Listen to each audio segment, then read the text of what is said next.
नमस्कार दोस्तों, आप सभी लोग का directstudy.com पे बहुत-बहुत स्वागत है। दोस्तों, आज हम लोग करने जा रहे हैं सेट नंबर 10। आपको बता देना चाहते हैं, यदि आप टीचर बनना चाहते हैं, बिहार सरकार के किसी भी एग्ज़ाम में, तो आपको पता होना चाहिए कि स्टेट एग्ज़ाम निकालना पड़ता है। 9th या 10th का टीचर बनना चाहते हैं विज्ञान का, तो आपको 100 नंबर का विज्ञान का एग्ज़ाम देना पड़ेगा स्टेट के लिए। तो आइए, इसी का हम लोग क्या करते हैं, प्रैक्टिस करते हैं। तो आज है सेट नंबर 10। इसके अलावा चैनल के डिस्क्रिप्शन में लिंक है, वहाँ से जाके आप चेकआउट कर सकते हैं। बता देना चाहता हूँ कि आपके चैनल पे और भी चल रहा है भौतिक भूगोल, यानी कि पूरा जीएस इस बुक का कंप्लीट कराया जा रहा है। टोटल नौकरी में आया हुआ है, एक क्वेश्चन भी अलग से मैंने सेट नहीं किया है। जो भी एग्जाम में आया है वही है। तो आइए आज के सेशन को स्टार्ट करते हैं। ये सारे एग्जाम में आए हुए क्वेश्चन है। मुझे कोशिश करना यह है कि आप अच्छे से जवाब दे सके। कमेंट्स में आंसर बताते रहिएगा जिसका आप जानते हैं। निम्नलिखित में से कौन सा विद्युत का सुचालक नहीं है? विद्युत का सुचालक नहीं है तो एल्युमिनियम है, निकल भी है, टंगस्टन भी है। सारे मेटल है, ये नहीं है। यही आंसर हो जाएगा। चीनी मिट्टी के बर्तन में इलेक्ट्रिसिटी पास नहीं करता है। 257 डिग्री सेल्सियस पर जल की भौतिक स्थिति क्या होती है? तो खुद सोचिए, गैसीय अवस्था में चला जाएगा, क्योंकि 100 डिग्री पे बॉयल करने लगता है। आगे कहा जा रहा है कि मिट्टी के बर्तन में रखा जल गर्मियों में भी डैश के कारण ठंडा होता है। तो वहां पे क्या हो रहा होता है? एक प्रोसेस होता है जिसको वाष्पन बोलते हैं। वाष्पोत्सर्जन तो पौधा में होता है। बात समझ में आ रहा है? वाष्पन की क्रिया होता है। पौधा जिसको पानी निकालता है उसको वाष्पोत्सर्जन बोलते हैं। पहला ऑप्शन में दिया है ताकि आप गलती करें, पर गलती नहीं करना है। ये सारे नंबर उठाने वाला एग्जाम में है। कुछ 12th क्लास कराएगा उसको छोड़ देंगे हम लोग, मतलब हम तो बताएंगे, बट आप एग्जाम में छोड़ दीजिएगा। आपको बस पास अच्छे से करना है। गर्मी सीधे डैश से संदर्भित नहीं होती है। तो आंसर हो जाएगा 4 का थर्मल ऊर्जा का मापन। थर्मल ऊर्जा का मापन हो जाएगा। सीधे गर्मी सीधे डैश से संदर्भित नहीं होती है, तो आंसर हो जाएगा थर्मल ऊर्जा के मापन से। तो इससे होती है, अणुओं की गति से होती है। विद्युत चुंबकीय तरंगों के माध्यम से स्थानांतरण होता रहता है। पदार्थ के थर्मोडायनेमिक्स गुण होते हैं। नेक्स्ट प्रश्न है आपके सामने। एक उष्मागतिकी प्रणाली में वह प्रक्रिया जिसमें आयतन अस्थाई रहता है वो डैश प्रक्रिया कहलाती है। आयतन चूंकि अस्थाई है तो आंसर क्या हो जाएगा? कहिए कि सर एक सेकंड रुक जाइए। आंसर हो जाएगा आपका सममितीय। एक उष्मागतिकी प्रणाली में वह प्रक्रिया जिसमें आयतन अस्थाई रहता है उसे क्या बोलते हैं? सममितीय प्रक्रिया बोला जाता है। इसका जवाब दीजिए। मानव स्वास्थ्य की रक्षा और पारे के उपयोग को समाप्त करने के लिए डिजाइन की गई एक अंतर्राष्ट्रीय संधि पर 2013 में हस्ताक्षर किए गए थे। तो छह के कहिएगा सर। मिनीमाता रोग और जापान। निम्नलिखित में से कौन सा रोग विषाणु जनित है? विषाणु से होने वाला आपसे पूछ रहा है। इसमें विषाणु जनित रोग नहीं है, सब विषाणु से होने वाला नहीं पूछ रहा है। एड्स विषाणु से होता है। डेंगू बुखार भी विषाणु से होता है। सर्दी जुकाम भी विषाणु से होता है। यानी 7 का हो जाएगा आपका सी। हैजा जो है विषाणु से नहीं होता है, ये जीवाणु से होता है। हैजा जो रोग है विब्रियो कोलेरी नाम का जीवाणु से होता है। नेक्स्ट क्वेश्चन आपके सामने कि निम्नलिखित में कौन गैर संक्रामक रोग का एक उदाहरण है? गैर संक्रामक रोग नहीं, मतलब फैलने वाला नहीं है। उच्च रक्तचाप आंसर हो जाएगा। टाइफाइड फैलता है, निमोनिया फैलता है, इन्फ्लुएंजा फैलता है, लेकिन उच्च रक्तचाप जो है दोस्त, ये फैलता नहीं है, एक दूसरे में नहीं फैलता है। अगला क्वेश्चन है कि नत्रजन स्थिरीकरण बाधित होता है, बताइए। नत्रजन स्थिरीकरण बाधित होता है फॉस्फेट द्वारा, आयरन द्वारा, एसीटेट द्वारा, अमोनिया द्वारा।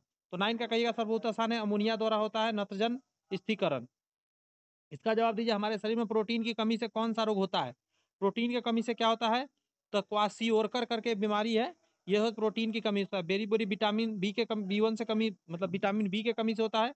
स्कर्बी सी से, ध्यान रखना इसको। विटामिन की कमी से रिकेट्स हो जाता है। कैल्शियम से भी हो जाता है। अगला बताइए।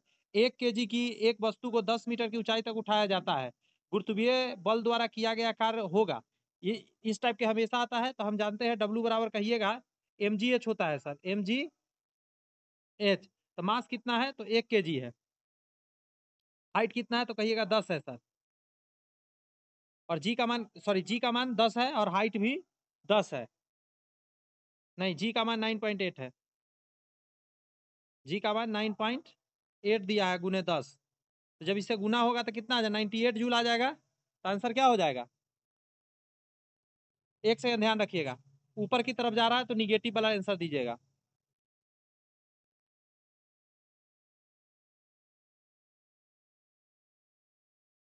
हमेशा ध्यान रखिए, माइनस दीजिएगा, ऊपर जा रहा है इसीलिए ऊपर उठाया गया है। यदि कोई लड़का 4 मिनट में 600 न्यूटन बल के साथ 20 मीटर की दूरी तय करता है, तो लड़के द्वारा खपत की गई शक्ति की मात्रा कितनी हो जाएगी? सोच के जवाब दीजिए जरा, 12 का आंसर क्या कहिएगा। सबसे पहले सेकंड में 4 मिनट को निकालिएगा तो आप कहिएगा कि सेकंड में निकालने के लिए 60 से गुना कर देंगे तो 240 आ जाएगा। ये 240 सेकंड आ गया, ठीक है। 600 न्यूटन बल के साथ 20 मीटर जा रहा है, दूरी भी आपका पता चल गया, बल भी पता चल गया आपको, दोनों चीज दिया हुआ है। तो वर्क बराबर क्या होता है? तो आप कहेंगे सर 600 गुना 20, तो टोटल निकल के आ जाएगा आपका 12,000। आपका निकल के आ गया 12,000, यहाँ दिख नहीं रहा है बट 12,000 मैंने लिखा है, ठीक है, माइंड में रखिएगा। 12,000 जूल हो जाएगा, न्यूटन मीटर को ही जूल बोला जाता है, ध्यान रखिएगा। आपसे पूछा गया है शक्ति, शक्ति बराबर होता है कार्य बटा समय, ये पी, शक्ति को पी से सूचित करते हैं, पावर बराबर होता है W/T। तो 12,000 ऊपर लिखाएगा और बट्टा में कितना आ जाएगा 240, सेकंड में नीचे डालिएगा, 1 0 से 1 0 गया, 12 से कटेगा 100 बार में, मैं ऊपर लिख दे रहा हूँ यहाँ पे, 100 बार में कटेगा, नीचे कटेगा 2 बार में, 50 आ जाएगा आपका। तो 50 वाट आपका आंसर हो जाएगा। क्लियर है? थोड़ा सा पीछे करिए, अगर दिक्कत हुआ है तो दोबारा समझ लेते हैं, आसान क्वेश्चन था, बस शो किया था कि बहुत हम भारी हैं। इसका जवाब दीजिए, कह रहा है यदि एक वस्तु की गतिज ऊर्जा उसके प्रारंभिक मान का इतना गुना है, 256 गुना हो जाता है, तो नया रेखीय संवेग क्या हो जाएगा? संवेग आपसे पूछ रहा है, सबसे पहले आपको जानना होगा कि कितना था। तो हम जानते हैं, मैं पहले इरेज कर देता हूँ अच्छे से, हम जानते हैं एक चीज कि 1/2 mv² होता है सर। अब नया वाला कितना हो जाएगा? तो नया वाला में आप कहेंगे सर ये हो जाएगा 256, 256 1/2 mv², इतना गुना हो जाता है। तो आपसे अगर कोई पूछे कि v1 का स्क्वायर बराबर हो जाएगा आपका 256 v²,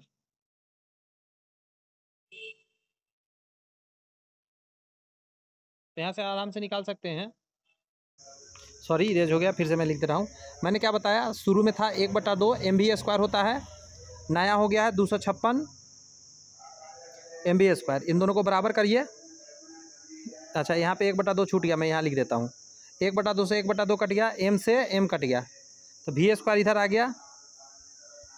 256 कहिएगा सर 16 का स्क्वायर है, तो 16 भी का होल स्क्वायर हो जाएगा, इधर v1 मान लेते हैं, स्क्वायर से स्क्वायर गया तो v बराबर 16 भी आ गया, तो कितना गुना हो गया? 16 गुना हो गया। तो देखिए कहाँ पे लिखा गया है, बी नंबर में आंसर है 16 गुना हो गया। बात समझ में आया कैसे निकाल दिए? आसान तरीका से निकाल लिए, मेहनत करने का ज़्यादा ज़रूरत है नहीं। पवन चक्की पवन की किस ऊर्जा का उपयोग करती है? पवन का कौन सा ऊर्जा का प्रयोग करती है? तो 14 का गतिज ऊर्जा का। पवन में क्या रहता है? गतिज ऊर्जा का प्रयोग न करता है। एक डूबे हुए पिंड पर पानी द्वारा लगाए जाने वाले उत्प्लावक बल का दूसरा नाम क्या? उत्क्षेप बल बोलते हैं उसको, ठीक है, उत्क्षेप बल भी उसी को बोला जाता है, बायोएंसी फोर्स भी बोलते हैं इंग्लिश में। यदि आप एक गिलास को पानी और बर्फ़ से पूरी तरह भरते हैं और बर्फ़ पूरी तरह गल जाता है तो क्या होता है? पानी में कोई चेंजिंग नहीं आएगा, जल स्तर पूर्वोत्तर रहेगा, क्योंकि बर्फ़ उतना ही हटाता है पानी को जितना उसका आयतन होता है। जैसे ही एक तरल पदार्थ की मुक्त सतह से गहराई बढ़ती है, तरल द्वारा डाला गया दबाव, सोच के बताइए क्या होगा? बढ़ जाएगा। जैसे ही एक तरल पदार्थ की मुक्त सतह से गहराई बढ़ती है, तरल द्वारा डाला गया दबाव क्या हो जाएगा? बढ़ता जाएगा। गहराई जितना नीचे जाइएगा ऊपर से, समझिए क्वेश्चन क्या कर रहा है? हमको लगता है कुछ लोग नहीं समझे होंगे, आइए मैं समझाता हूँ, 1 मिनट लगेगा। जैसे सपोज कीजिए यहाँ तक पानी है, आप जैसे जैसे इसके नीचे अंदर जाएंगे तो क्या होगा? प्रेशर आपके ऊपर ज़्यादा लगता जाएगा। एक पदार्थ के घनत्व को डैश के रूप में परिभाषित किया जाता है। घनत्व को कैसे परिभाषित कीजिएगा? मतलब डेंसिटी का बात फार्मूला पूछा है, द्रव्यमान बटा आयतन होता है। पहला ही हो जाएगा द्रव्यमान प्रति इकाई आयतन। उस जर्मन रसायनज्ञ का नाम बताइए जिसने 1817 में तत्वों के त्रिक डोबनेरर ने दिया था, कहाँ है, ये है जोहान्स बोल्डगेम डोबनेरर ने दिया था त्रियक नियम। 19 का कितना हो जाएगा, सी। पिछले क्लास में भी आया था डोबनेरर से त्रियक से। जब मेंडलीफ ने अपना काम शुरू किया था तब कितने तत्व ज्ञात थे? ये भी इस टाइप के भी क्वेश्चन हमेशा आ रहे हैं, आप देख रहे होंगे। 63 तत्व ज्ञात थे, ये ध्यान रखना है।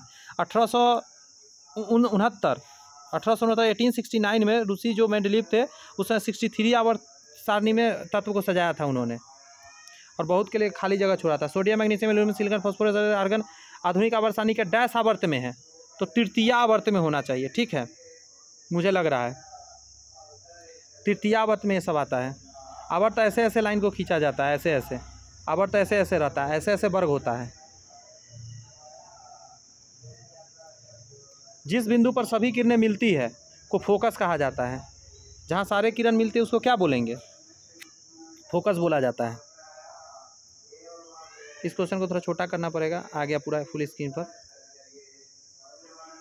जवाब दीजिए ज़रा, मैं इंतजार कर रहा हूँ। वास्तविक सूर्योदय से 2 मिनट पहले सूर्य दिखना और 2 मिनट बाद तक सूर्य दिखना किसके कारण की जिम्मेदार ठहरा सकते हैं आप? तो इसको क्या कहेंगे, वायुमंडलीय अपवर्तन।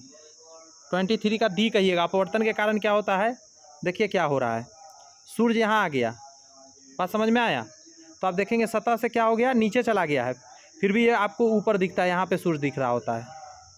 2 मिनट आगे पीछे होते रहता है।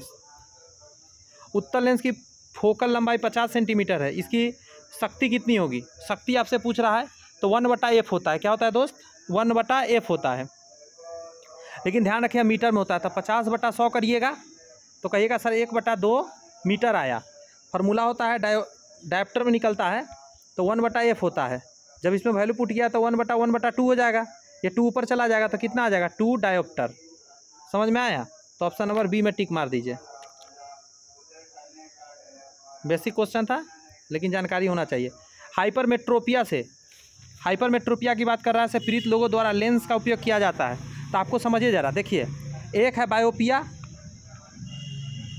मायोपिया है, एगो हाइपरमेट्रोपिया है। तो देखिए दोनों में 2 चीज़ है। हाइपरमेट्रोपिया को बोलते हैं दूरदृष्टि दोष, और दूरदृष्टि दोष में ना दूर का तो दिख रहा होता है, पास का नहीं दिख रहा होता है। पास का नहीं दिख रहा होता है तो आप सोचिए क्या करिएगा आप, तो आप हमेशा अवतल लेंस का प्रयोग करिएगा। 25 के लिए क्या करिएगा, एक से रुक जाइए, उत्तल करिएगा, उत्तल, अवतल नहीं। अब समझिए ज़रा, इसको समझाता हूँ ऐसा क्यों मैं कह रहा हूँ। देखिए आपको बगल का चीज़ है, मतलब आपका आँख यहाँ पे है, आपको यहाँ का वस्तु नहीं दिख रहा है, यहाँ का दिख रहा है। यानी कि आपको ये जो बगल का वस्तु है, इसको आपको बड़ा साइज करना है, इसको साइज बड़ा करना है। तो दर्पण में अवतल दर्पण लेंगे तो अवतल बड़ा साइज बनाता है, क्योंकि दाढ़ी बनाने में यूज होता है। तो लेंस में उल्टा गुण होता है, जो अवतल दर्पण का गुण होता है बड़ा करने का, वो उत्तल लेंस में हो जाता है। तो इसलिए आंसर लेंस में जब आएगा तो उत्तल हो जाएगा। दर्पण तो पूछा नहीं है, लेंस पूछा, इसीलिए ये सब थोड़ा दिमाग लगाइए तो हो जाएगा सही। वाहनों में आप अपनी व्यापक दृष्टि क्षेत्र के लिए कौन सा दर्पण पीछे देखने के लिए लगाया जाता है? उत्तल। उत्तल दर्पण होता है ताकि पीछे का छोटा छोटा चीज़ बड़ा चीज़ छोटा बन के दिखे। न्यूटन का गति का दूसरा नियम, वो हमेशा क्या बताता है आपको? समय को बताता है। रुक जाइए, जड़त्व के नियम को नहीं बताता है, ऊर्जा संरक्षण के नियम को नहीं बताता है, 2 परस्पर प्रभावी बलों के बीच के संबंध को व्याख्या करता है। ये हो जाए बल के प्रभाव को समझाता है। 27 का सी हो जाएगा, ठीक है। बल के प्रभाव को, इम्पल्स को बताता है। ये पहला जड़त्व के देता है नियम। निम्नलिखित में से कौन सा एक वस्तु पर लागू संतुलित बल का प्रभाव होगा, उसके उसका आकृति बदलेगा। संतुलित बल से हमेशा आकृति में बदलाव होता है, ये ध्यान रखना है। 28 का ए। ये पिछले क्लास में भी क्वेश्चन इस टाइप के आया हुआ है। जवाब दे, किसी सिस्टम में जब 2 प्रत्यास्था पिंडों के बीच टक्कर होती है तब उसमें क्या होता है? तो 29 का कहिएगा, उसमें होता है गतिज ऊर्जा परिवर्तित हो जाती है परंतु संवेग संरक्षित रहती है। संवेग हमेशा संरक्षित रहती है लेकिन उससे गतिज ऊर्जा में परिवर्तन हो जाता है। जी का मान आपसे पूछ दिया लगता है। गुरुत्वाकर्षण नियतांक जी का मान कितना होता है? बहुत लंबा चौड़ा दे रहा है ना, बताइए। 30 का आंसर बताइए, डी होगा 6.6734। असल में 34 जान के जोड़ दिया है। 6.67 × 10⁻11 न्यूटन मीटर स्क्वायर पर kg स्क्वायर होता है। ये बीच में हाइफन जो दिया हुआ है ऐसे ही दिया हुआ है, पर का चिन्ह नहीं है वो। एक बहुत पुराने मॉडल की पेंडुलम घड़ी की कार्य पद्धति पूरी तरह से डैश थी, मैकेनिकल थी, मैकेनिकल इलेक्ट्रॉनिक थी, विद्युतीय थी, बैटरी संचालित, ये सब कुछ नहीं था, मैकेनिकल थी सिर्फ। 31 का क्या हो जाएगा, मैकेनिकली सिर्फ वो वर्क करता था। नकारात्मक त्वरण निम्न में से किसकी दिशा के विपरीत होती है? नकारात्मक त्वरण आपसे पूछ दिया है, कौन सी चीज़ के दिशा के विपरीत होगा? तो कहिएगा सर बहुत आसान है, 32 का हो जाएगा वेग। वेग जिस डायरेक्शन में होता है उसका उल्टा डायरेक्शन में हमेशा क्या होता है? त्वरण, नकारात्मक त्वरण लगता है।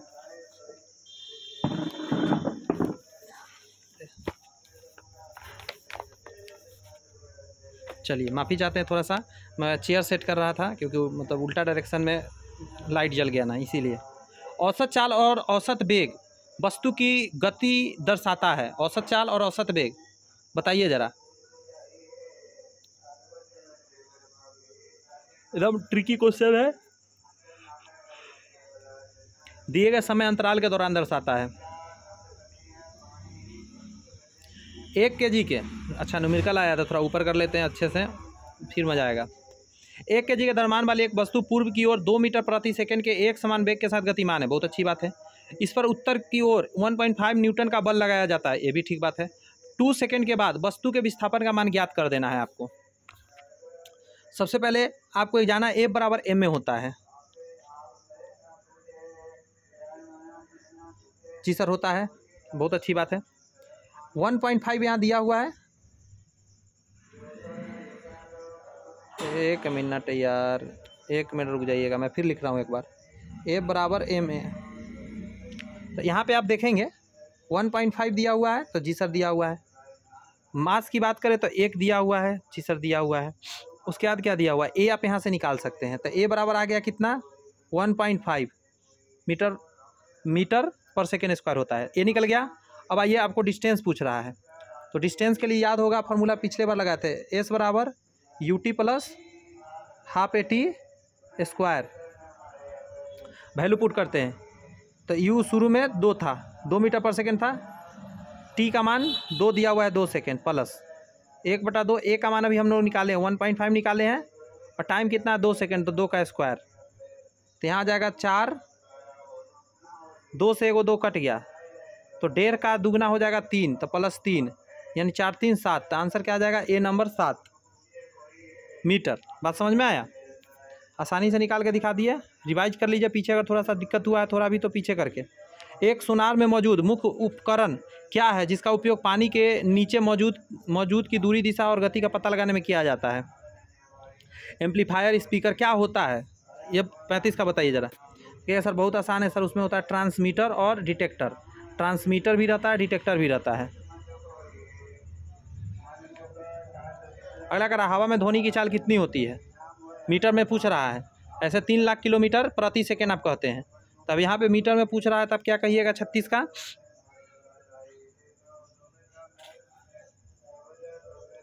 36 का कहिएगा आप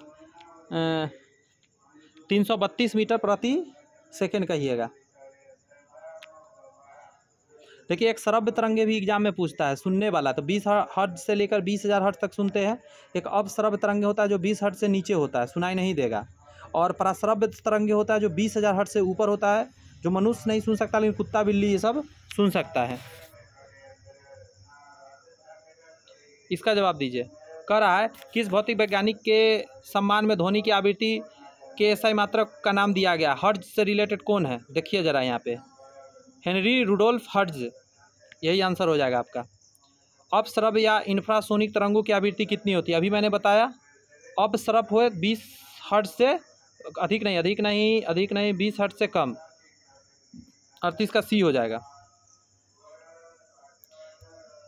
अगला बताइए, एक सांद्र अम्ल को तनु करने के लिए हमें क्या करना चाहिए? सांद्र अम्ल है, तनु करना है, तो पानी में थोड़ा थोड़ा अम्ल मिलाना है। सबसे पहले अम्ल में पानी और फिर पानी में अम्ल, बाप रे बाप, ये नहीं कर सकते आप। तनु अम्ल में पानी, सांद्र अम्ल में पानी, सांद्र अम्ल में पानी कभी नहीं हो सकता, पानी में सांद्र अम्ल, ये हो जाएगा 39 का डी। पानी में आप डाल सकते हैं, अम्ल में डाल दीजिएगा पानी तो पूरा उछल के पूरा देह हाथ जला देगा। निम्नलिखित में से कौन क्षार का गुण नहीं है? क्षार का गुण नहीं है, देखिए लाल लिटमस को नीला करता है, पहला तो गुण है। ये पानी में हाइड्रोजन आयन उत्पन्न करता है। देखिए ये नहीं, हाइड्रोजन हाइड्रोक्साइड आयन करता है, यही आंसर हो जाएगा। ये गलत है आपका, हाइड्रोक्साइड आयन देता है। ये मोटी सामग्री को विघटित कर देता है, ये भी सही है। ये फिसलन युक्त साबुन जैसा होता है, ये भी सही है। OH देता है, ये क्या देता है आपको, OH माइनस देता है, ध्यान रखिएगा।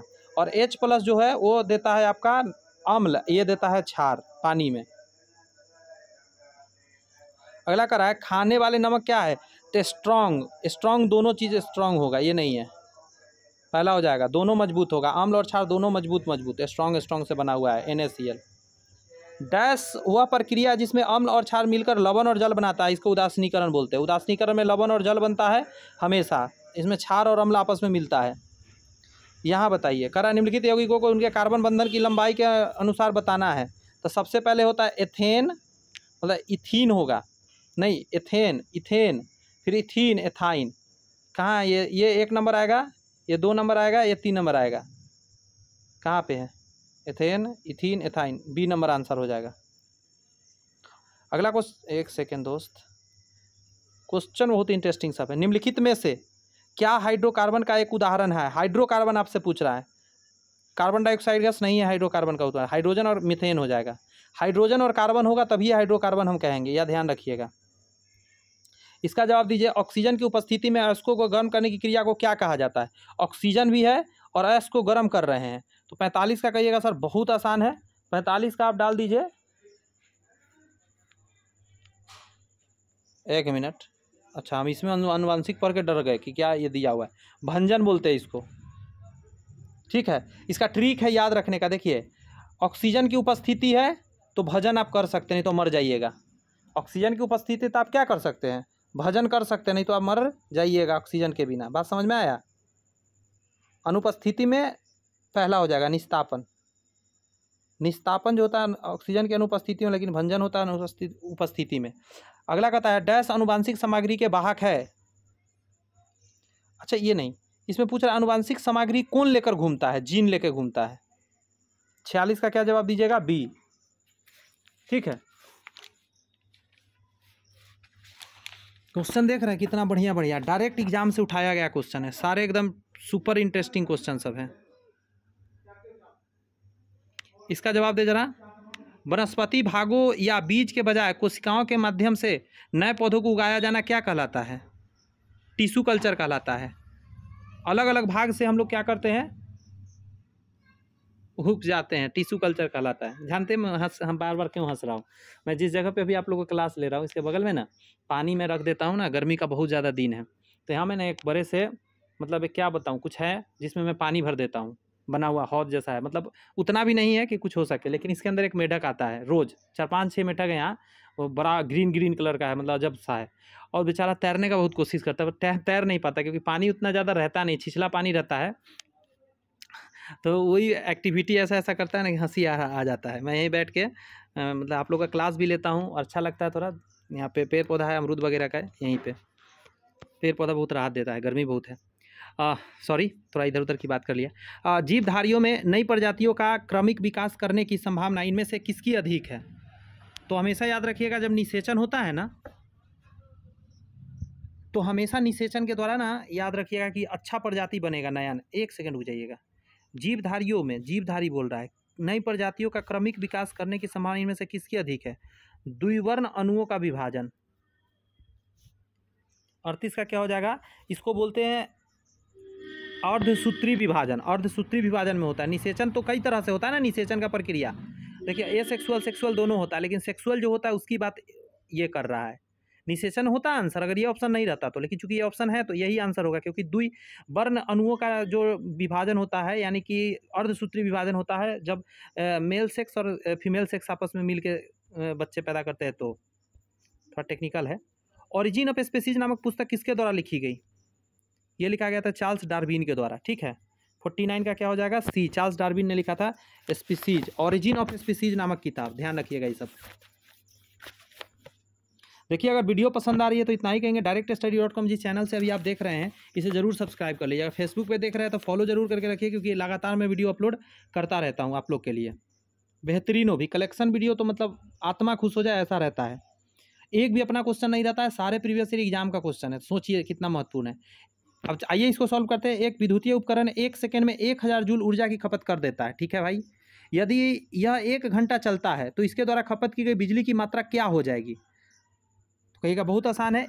सबसे पहले 1 वाट घंटा होता है 3600 जूल के बराबर। बात समझ में आ रहा है?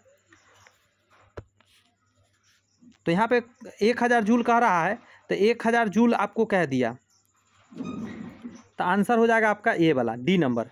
यह 1 इकाई बिजली की खपत करेगा, क्योंकि 1000 जूल कह रहा है। 1000 जूल जो होता है यही तो है आपका असल में कि 1 kilowatt hour. 1 kilowatt hour 1000 joule को कहते हैं, ठीक है। ये बनाना नहीं था, इसमें डायरेक्ट याद रखना था। इनमें से कौन विभवांतर के समानुपाती होता है? देखिए विभवांतर पूछ रहा है आपको और उसके समानुपाती। विभवांतर मतलब कि पोटेंशियल डिफरेंस पूछ रहा है। तो 51 का कहिएगा आप धारा। जो करंट होता है वो डायरेक्टली क्या है, प्रोपोर्शनल है आपका पोटेंशियल डिफरेंस के। नेक्स्ट है कि इलेक्ट्रिकल वायर हेतु अंतर्राष्ट्रीय रंग कोड के नियम अनुसार विकल्प न्यूट्रल के लिए है। न्यूट्रल के लिए हरा होता है। न्यूट्रल के लिए क्या है? हरा है। एक सेकंड, नहीं, मैं क्या बोल रहा हूँ, एक सेकंड रुकिए। एक लाल होता है जो फेज के लिए होता है, यानी विधुन्मय बोलते हैं। न्यूट्रल मत नीला होता है, नीला या काला रहेगा। नीला या काला होता है वो न्यूट्रल के लिए होता है। हरा होता है अर्थिंग के लिए, भूतार इसको बोलते हैं। अर्थिंग तो पूछा नहीं था, न्यूट्रल हो जाएगा, नीला या काला। हरा होता है हमेशा अर्थिंग के लिए, ध्यान रखिएगा। डैश द्वारा एसी अल्टरनेट करंट को डीसी में बदला जाता है, रेक्टिफायर बोलते हो। एसी को डीसी में बदलने वाला कौन होता है? रेक्टिफायर।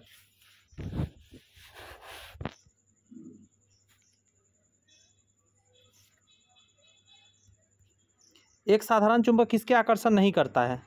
कह रहा एक साधारण चुंबक किसे आकर्षित नहीं करता है? स्टील, कांसा, लोहा, गिल्टर, निकल। किसको नहीं करेगा? दो ऑप्शन को तो लग रहा है। 54 का हो जाएगा, कांसा को नहीं करेगा, स्टील, गिल्टर और लोहा को करेगा। नेक्स्ट कह रहा है एक चुंबक के आसपास की जगह के लिए शब्द क्या है जहाँ इसके प्रभाव पता लगाया जा सकता है? तो चुंबकीय क्षेत्र कहते हैं उसको। जहाँ तक उसका चुंबक का पावर दौड़ते रहे उसे चुंबकीय क्षेत्र कहते हैं। देखिए अप्रोक्सीमेटली 27 मिनट लगा मुझे 55 क्वेश्चन करने में। 55 क्वेश्चन, हाँ 55 क्वेश्चन करने में। बस कोई नहीं, 100 क्वेश्चन का सेट है, हो ही जाएंगे। कह रहा है 250 वोल्ट AC के शिखर से शिखर वोल्टता कितनी होती है? तो कहिएगा शिखर से शिखर की वोल्टता पूछ दिया है ना। सबसे पहले आपको मैं बता देता हूँ, निकल जाएगा, थोड़ा सा मुझे टाइम दे दीजिए। इसको बोलेंगे, एक होता है VRMS, छोड़िए RMS को छोड़िए, V बराबर आप डालिए 250 वोल्ट दिया गया है, ठीक है। तो V मैक्सिमम निकालना पड़ेगा। तो V मैक्सिमम जब निकालिएगा तो इसको बोलते हैं 250। पिछले क्लास में बताए थे √2 होता है। जब इसको सॉल्व करिएगा तो आपका आ जाएगा, मैं ऊपर लिख देता हूँ डायरेक्ट, ठीक है। कितना आएगा? 353.5 आएगा, क्योंकि देखिए 1.414 होता है √2 का मान। इसको डाल के उसको सॉल्व करना था, ठीक है। अब आइए, इतना निकल गया।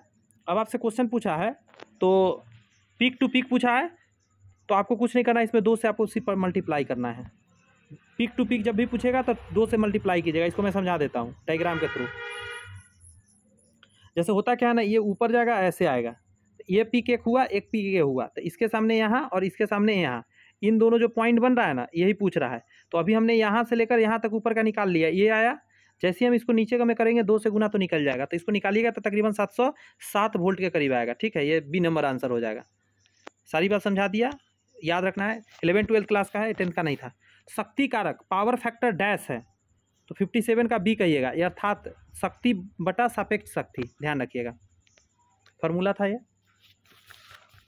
58 का कह रहा है क्वेश्चन कि जब कुंडली के गति की दिशा विद्युत चुंबकीय क्षेत्र की दिशा के लंबवत होती है तो उत्पन्न प्रेरित धारा का मान क्या होगा?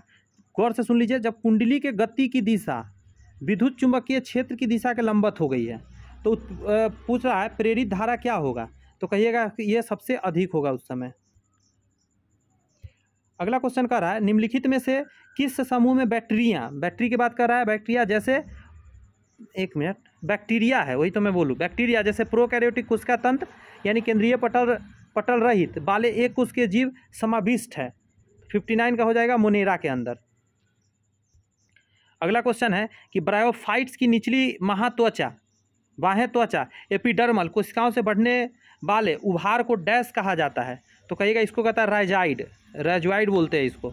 नेक्स्ट क्वेश्चन कह रहा है कि निम्नलिखित में से किस पौधों में गुप्त प्रजनन अंग पाए जाते हैं? गुप्त है प्रजनन अंग, पौधा है इसमें, तो 61 का ए कहिएगा, मार्सिलिया। नेक्स्ट है कि ब्रेसिका कंपेस्टिस किस पौधे का वनस्पतिक नाम है? तो ब्रेसिया, तो इसका 62 का फूका हो जाएगा क्या? सरसों, ठीक है। हाँ, ब्रेसिका कंपेस्टिका सरसों का है। इनमें से कौन सा एक सेप्रोटोफ मतलब सेप्रोटोफ है? सेप्रोटोफ पूछ रहा है आपको, 63 का कहिएगा, कुकुरमुत्ता, ठीक है, जिसको मशरूम बोलते हैं। ये एक प्रकार का कवक है, कवक समझते हैं ना, फंगस। हाँ, मृतोजीवी है ये, सेप्रोटॉफ बोलते हैं, जो मृतजीवी होता है ना, इसको सेप्रोट्रोफ बोलते हैं, सेप्रोट्रोफिक। नेक्स्ट क्वेश्चन है आपके सामने, वह विजातीय मिश्रण जिसमें विलय के कण घुलते नहीं है बल्कि पूरे माध्यम में निलंबित हो जाते हैं, सस्पेंशन बोलते हैं इसको। 64 का क्या बोलते हैं? सस्पेंशन, ऐसे को बोला जाता है। नेक्स्ट कर रहा है CaO में, अच्छा इसको ऊपर करता हुआ, अच्छा क्वेश्चन लग रहा है। CaO में द्रव्यमान के अनुसार Ca और O का अनुपात कितना है? तो कैल्शियम का आपको बताना है, मैं एक का मैं बता रहा हूँ। ऑक्सीजन का 16 होता है। अब बताइए कैल्शियम का क्या होता है? तो कहिएगा सर कैल्शियम का क्या होता है? 40 होता है। काट दीजिए जरा, 8 × 5 = 40, 8 × 2 = 16, 5:2, ऑप्शन ए। शब्द परमाणु को किसने खोजा था? परमाणु को किसने खोजा बताइए जरा, परमाणु खोजने वाले कौन थे? कहिएगा सर डेमोक्रिटस थे। कनाद मुनि ने परमाणु शब्द दिया था, लेकिन खोजा था डेमोक्रिटस। किसी भी पदार्थ के 1 मोल में मौजूद कणों की संख्या कितने होता है? 6.022 × 10⁻⁻23। सी नंबर आंसर हो जाएगा। 6.022 × 10⁻⁻20। एक मिनट, माइनस में होता है कि प्लस में होता है? देखिए मैं कंफ्यूज कर गया था, प्लस में होता है। 6.022 × 10⁻23, माइनस में थोड़े ना कण होगा, कण का संख्या पूछ रहा है तो प्लस में ही जाएगा, निगेटिव कैसे हो सकता है कण? मतलब कहाँ मेरा दिमाग था, सॉरी। लेकिन मैंने ही सही किया, आपने सही नहीं किया है, इसलिए आपको मुझे करना पड़ेगा। मैं पानी पीता हूँ, तब तक नेक्स्ट का जवाब दीजिए। 67 तक हो गए थे, 68 का बताइए। रासायनिक प्रतीक का पहला अक्षर हमेशा डैश लिखा जाता है, कैपिटल लिखा जाता है, बड़े अक्षर में होते हैं। 68 का क्या हो जाएगा? बी। इसका जवाब दे के बताएं, किस ब्रिटिश भौतिक वैज्ञानिक को इलेक्ट्रॉनों की खोज से संबंधित उनके कार्यों के लिए 1906 में सीधा कह रहा है कि इलेक्ट्रॉन का खोज किसने किया था? तो ईट, टी से थॉमसन, थॉमसन कहाँ है? सी में हमारी आंसर। ईट पर नाच बताए थे ना, ईट पर नाच। न्यूट्रॉन का चैडविक, प्रोटॉन का रदरफोर्ड और इलेक्ट्रॉन का Thomson. This is the trick. बाह्यतम कोश में उपस्थित इलेक्ट्रॉन की संख्या को क्या कहा जाता है? संयोजी इलेक्ट्रॉन कहा जाता है। 70 का क्या जवाब दीजिएगा? संयोजी इलेक्ट्रॉन कहते हैं। इसका जवाब दीजिए जरा, अच्छा क्वेश्चन है। निम्नलिखित में से कौन सा किसी तत्व के समस्थानिकों का गुण है? समस्थानिक, स्थान समान है यानी परमाणु संख्या समान होगा, ये सही हो गया। उसके द्रव्यमान संख्या समान होंगे, ये गलत हो गया। ये भिन्न भौतिक गुण प्रदर्शित करेगा, ये भी गलत हो गया। ये समान रासायनिक गुण प्रदर्शित करेंगे, ये सही हो गया। यानी 2 और 4 सही होगा। 2, 1 सेकंड रुक जाइएगा। 71 का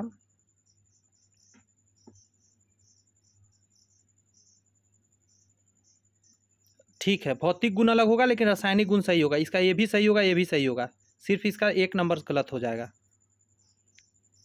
अगला कर रहा है, बड़े परमाणुओं वाले तत्वों से बंधे बंध डैश होते हैं। बड़े परमाणुओं वाले तत्वों से बने बंध डैश हो जाएंगे। क्या बात है, कमज़ोर हो जाएंगे वो। 72 का क्या जवाब दीजिएगा? बहुत कमज़ोर हो जाएगा, क्योंकि जितना बड़ा परमाणु होगा ना, उसका पकड़ क्षमता कमज़ोर हो जाता है, डिस्टेंस सेंटर से ज़्यादा हो जाता है। सोडियम क्लोराइड से अमोनियम क्लोराइड को अलग करने के लिए आप निम्नलिखित में से किस प्रक्रिया का प्रयोग कर दीजिएगा? तो इसको कहिएगा सर ऊर्ध्वपातन कर देंगे तो निकल जाएगा। सोडियम क्लोराइड नमक में मिला हुआ है, अमोनियम क्लोराइड, दोनों चीनी जैसा ही है, दोनों सेम कलर में है, लेकिन जब गर्म करिएगा तो डायरेक्ट गैस में बदल जाएगा अमोनियम क्लोराइड और आपका नमक सिर्फ बच जाएगा। निम्नलिखित में से कौन अकशेरुकी प्राणियों में शामिल नहीं है? अकशेरुकी प्राणी में शामिल नहीं रखा गया, तो 74 का कहिएगा सर ये सरीसृप को नहीं रखा गया। कीट है, कीट आपका है एरिकन मतलब एरिकंड है, मोलस्का प्राणी है, सब है। अगला क्वेश्चन, निम्नलिखित में से कौन सी एक उपास्थि युक्त मछली है? उपास्थि युक्त मतलब जिसमें उपास्थि है तो इसको शार्क बोला जाता है। शार्क में उपास्थि है। किस कोशिकांग को कोशिका का मास्टर कहा जाता है? कोशिका का अंग है उसको मास्टर कहा जाता है। मास्टर किसको कहा जाएगा? न्यूक्लियस को कहा जाएगा। न्यूक्लियोलस नहीं हो जाएगा, नाभिक हो जाएगा। न्यूक्लियस देखिए कैसे दिमाग लगाया है, न्यूक्लियोलस दे दिया। न्यूक्लियोलस मतलब खाली जगह को बोलते हैं। तो 76 का क्या हो जाएगा पता है? डी होगा आपका। समझ में आया? फंसा रहा था, नाभिक को हिंदी में लिख दिया। किसी कोशिका में मौजूद सबसे बड़ा कोशिकांग कौन सा है? कोशिका में सबसे बड़ा अंग कौन सा होता है बताइए तो जरा। तो ये है नाभिक। किसी भी कोशिका में मौजूद सबसे बड़ा कोशिकांग जो होता है वो नाभिक ही होता है। अगला करा, निम्नलिखित में से किस कोशिकांग को कोशिका का प्रोटीन कारखाना कहा जाता है? प्रोटीन, प्रोटीन किसको कहा जाता है? तो राइबोसोम को कहा जाता है। और आत्महत्या की थैली लाइसोसोम को कहा जाता है। पावर हाउस माइटोकॉन्ड्रिया को कहा जाता है। हरा घर हरित लवक को कहा जाता है। वनस्पति कोशिका भित्ति इससे बनी होती है। वनस्पति का कोशिका भित्ति सेल्यूलोज का बना होता है। क्या चीज़ का बना होता है? 79 का कहिएगा, सेल्यूलोज का। क्लोरोफिल में होता है मैग्नीशियम, मैग्नीशियम ये हो जाएगा डी नंबर। 80 का क्या हो जाएगा? मैग्नीशियम रहता है। अगला करा है, मानवों का सबसे बड़ा अंग कौन सा है? यकृत है। मानव का सबसे बड़ा त्वचा है, अंग पूछा था। 81 का ए हो जाएगा। ऑर्गेन नहीं पूछा था, अंग पूछ रहा है। मानव त्वचा में परतें होती है, कितना परत होती है? 82 का जवाब दीजिए। 3 परत में होती है, ठीक है। एपिडर्मिस, डर्मिस और हाइपोडर्मिस। क्या क्या होता है? एपिडर्मिस, डर्मिस और हाइपोडर्मिस। एक डैश एक लंबा इंटरनोड है जो निचला हिस्सा या संपूर्ण डंठल बनाता है। बताइए तो। 83 का क्या जवाब दीजिएगा? तना। अगला क्वेश्चन कह रहा है कि पौधे में जाइलम की उपस्थिति से निम्नलिखित में से क्या होता है? जाइलम की उपस्थिति से क्या होता है? तो 84 का कहिएगा, जल का वहन होता है। जाइलम जड़ से जल को पत्ती तक ले जाता है, एक दिशीय मूवमेंट है। ये सब लाइन याद रखें। जाइलम जड़ से जल को पत्ती तक ले जाता है, एक दिशीय मूवमेंट। फिर से सुनिए, फ्लोएम का सुना रहे हैं। फ्लोएम फूड को फैलाता है पूरे दिशा में, बहुदिशीय इसका है डायरेक्शन। फ्लोएम डैश के अतिरिक्त निम्नलिखित में से अन्य सभी से मिलकर बनता है। 85 का जवाब दीजिए। तो आप कहेंगे फ्लोएम वाहिका। फ्लोएम जो है, फ्लोएम वाहिका के अतिरिक्त निम्नलिखित अन्य सभी से मिलकर बना होता है। चालनी नलिका, सहकोशिका, फ्लोएम तंतु, सबसे। अगला कहा जा रहा है कि डैश हार्मोन्स के विसरण के कारण पौधे जड़ की दूसरी तरफ मुड़ जाते हैं।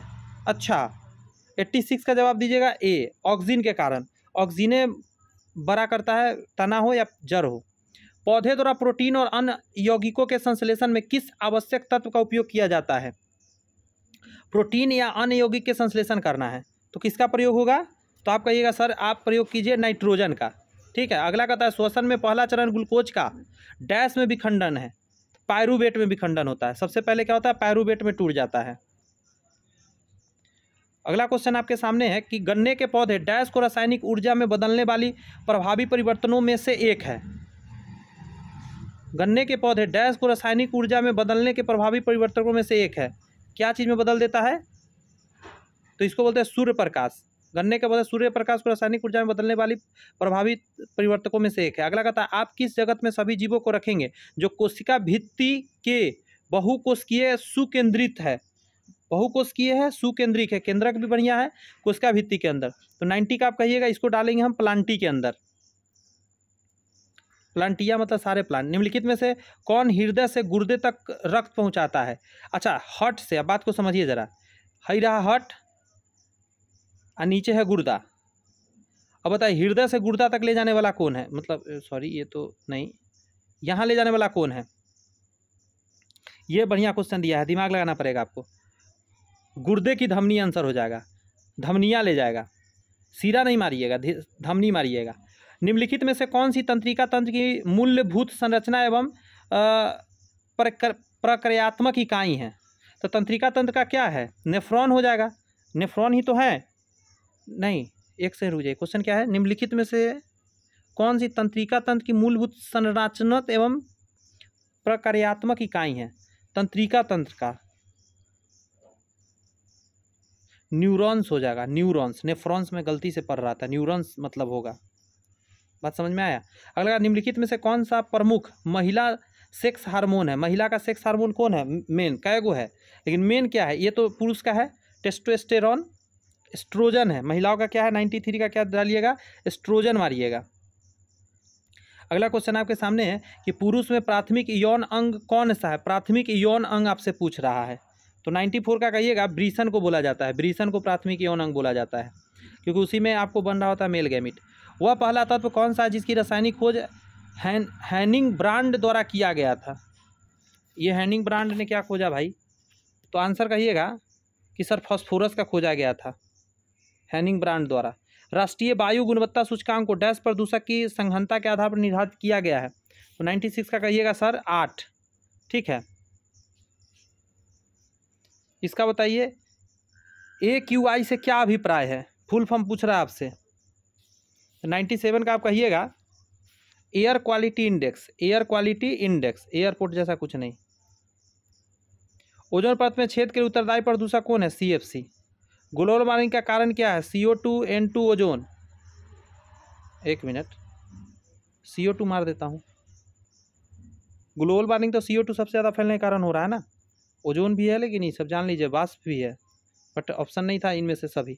वन्य जीव अपराध नियंत्रण बोर्ड WCCB पर्यावरण वन एवं जलवायु परिवर्तन मंत्रालय के अंतर्गत एक संवैधानिक बहुविषयक निकाय है। इसका मुख्यालय कहाँ है आपसे पूछा, मतलब सीधा कहिए इसका मुख्यालय आपसे पूछ दिया, तो नई दिल्ली में है। पिछले क्लास में भी हम लोग किए थे। तो दोस्त यहाँ पे यदि मैं बात करूँ तो आप खुद सोच के देख सकते हैं, 100 क्वेश्चन का सेट मैं ला रहा हूँ आपके बीच। इतना बेहतरीन क्वेश्चन जो सारे एग्जाम में ऑलरेडी आए हुए हैं। चैनल सब्सक्राइब करना तो बनता है, तभी तो मैं अपलोड करूँगा तो सारे वीडियो आप तक जाएगा। स्टेट निकालने के लिए आपको पता होना चाहिए कि ये 50 नंबर का एग्ज़ाम रामबाण है। यानी अगर आप शिक्षण कला को अच्छे से अगर आपने भुना लिया तो समझिए कि आपका स्टेट निकलने से कोई नहीं रोक सकता। तो इसका भी चैनल पे वीडियो आ रहा है ढेर सारा, जाकर देखिए। इस चैनल को सब्सक्राइब करिए, अपना प्यार दिखाइए और बेल आइकन प्रेस कर लीजिए ताकि अपलोड हो वीडियो तो आप तक पहुंच सके। कुछ कमेंट्स कर सकते हैं, जरूर जानकारी देना चाहते हैं हमको तो मैं ज़रूर उस पर रिप्लाई डालूंगा। मिलते हैं नेक्स्ट वीडियो में, बाय बाय, थैंक यू।